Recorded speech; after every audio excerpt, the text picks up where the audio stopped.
Oh, New Year's Day of 1961, I was lying in bed in Pasadena waiting for the Rose Bowl game to start when I got a telephone call asking if I'd come down to Washington as Deputy Assistant Secretary of State. Wow. That must have been an exciting call.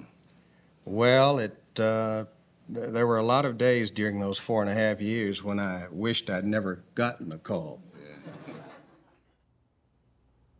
By the time he received that call, Carl Rowan was already a nationally known journalist.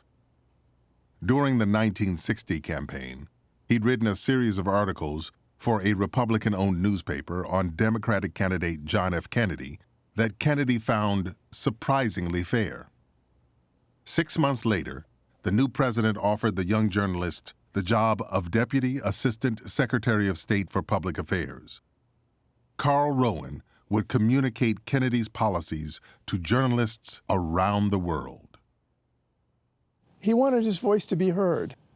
He wanted a seat at the table in both domestic and international policymaking. The appointment made Rowan the highest-ranking African-American official in the State Department.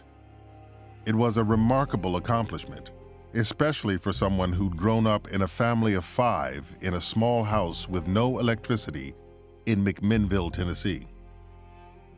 His mother was a cleaner for houses, and his dad really didn't bring in a consistent income. That led to squabbles between his parents. Those were very difficult times for him. From the beginning, Carl Rowan was driven to succeed. He was valedictorian of his high school class and went to Tennessee State University. Then he became one of the first African-American officers in the history of the U.S. Navy. But when he came back home to Tennessee, he was still a second-class citizen. He decided to become a journalist. He would tell the ugly truth about racism in the South.